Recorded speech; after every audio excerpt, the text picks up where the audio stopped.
तेरे कई बुआ होगी बेटा। हाँ तेरे कई बुआ होगी वो कई फूफा होगी पागल कहीं। अब मजा आए भैया ते बुआ भैंस की आई। हाँ हाँ ते भैंस ना बुआ का भैंस ते बुआ भैंस की नहीं मैं तो बुआ हो गई। हाँ वो कई फूफा हो गई चाचा।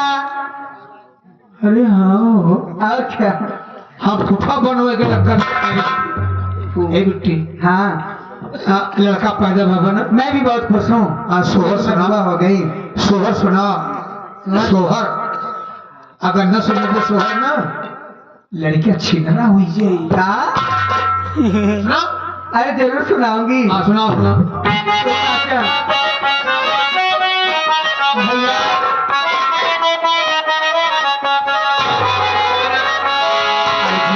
खुशी में वही जाई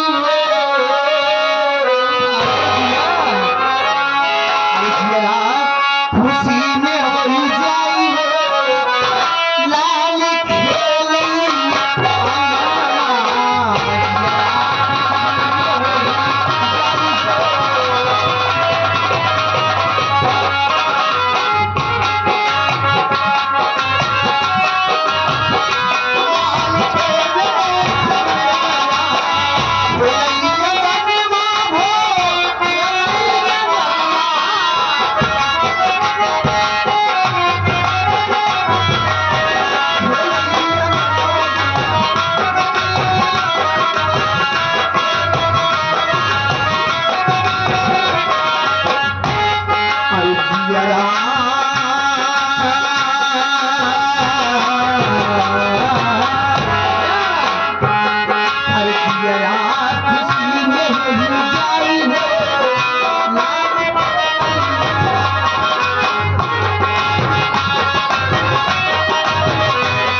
सुना अब कहाँ पर खेल कूदो बता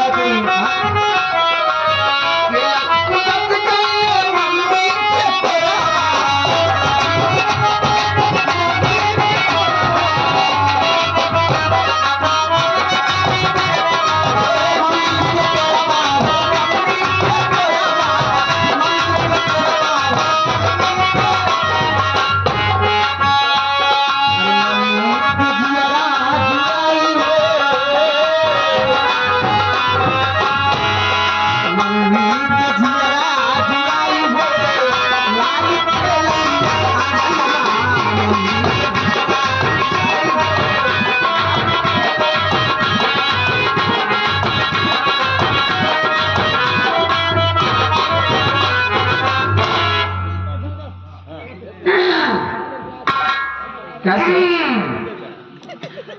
कैसे बेटी सब कहाँ बने को बड़ी पगली है ये लड़कियां पैदा भावो खुशी में सोहर गवाई की यही भाई बहन मिलके सोहर गावत है और क्या करना तो से लपटिया हमार बहने चाहे लपटिया के गई चाहे इसे गई तो उसी मतलब।